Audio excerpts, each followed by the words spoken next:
Hello, Instagram. I'm Dr. Tommy L. Robinson Jr., and I'm Chief of the Division of Hearing and Speech at Children's National Hospital in Washington, D.C. I'm also Director of the Scottish Rite Center for Communication Disorders and an Associate Professor of Pediatrics. So you have some questions for me, and I'm ready to roll. So what is a hearing and speech disorder, and what are some of the common disorders? Well, a hearing and speech disorder is a disorder that impacts the communication process. Believe it or not, that's one of our main venues for conveying our wants, our needs, and those things that are important to us. When there is an impact in the way we communicate, it is considered a communication disorder. Now, we know that there are some hearing losses that will impact the communication process. Individuals can be hard of hearing and any degree of deafness, if you will. There's also the speech side of the communication process. And in the speech side, there are sounds, there are articulation disorders, there are disorders associated with voice where an individual can, in fact, be hypernasal or hyponasal. There's also the whole notion of individuals who have difficulties with articulation, such as lisp, that can be a frontal lisp or a lateral lisp.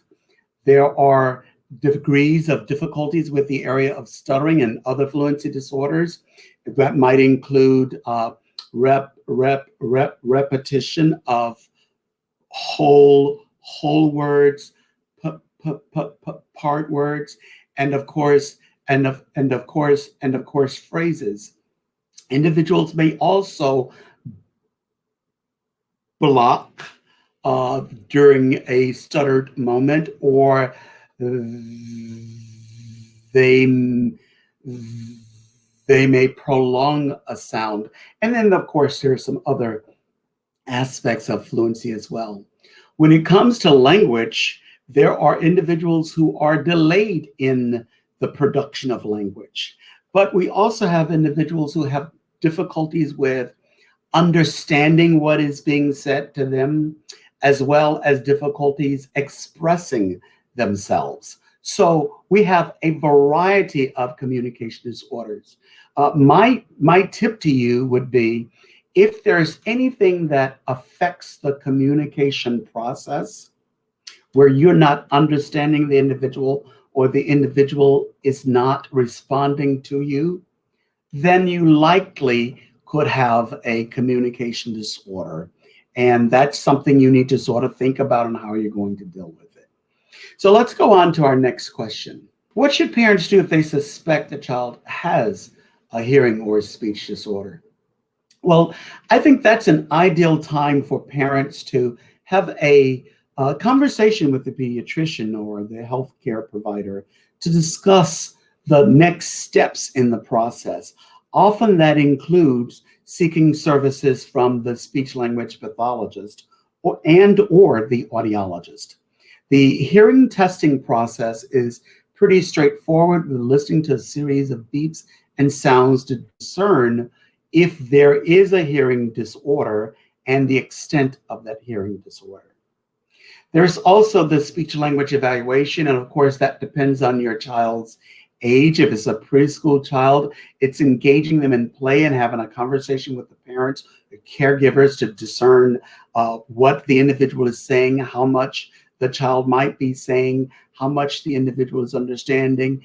And that's generally done through asking a series of questions and determining where the child would fall on the scale relative to speech and language development.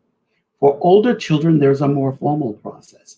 And in that process, there is standardized testing, there are observations, there are conversations that occur. So all of these things will give the speech language pathologist a necessary information to determine where your child may fall on scales compared to other children their age, in their age group. But there's also the notion of understanding culture and how there might be differences. All of those things are taken under consideration as well. So, are there exercises or tips for parents to practice to help with their child's disorder? Well, there certainly are. I think that there are some preventative things that parents can put into place the minute the child is born. Believe it or not, children start to absorb those things in their environment, right? So, the best tip for parents is to read to your child. In that reading process, you're enhancing the vocabulary, you're showing them the structure of language, you're getting them interested in books, you're exposing them to that whole process of narrative discourse and how to tell stories, but also how to engage in the communication process. These are all important.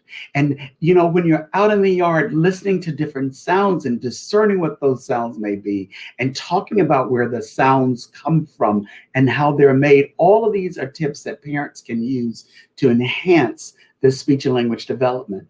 And don't forget that doing something as simple as walking through the process of folding clothes, washing clothes, eating, cooking, all of those are great language experiences and helps the child with being in tune to the environment and helps them with the learning and the listening process as well.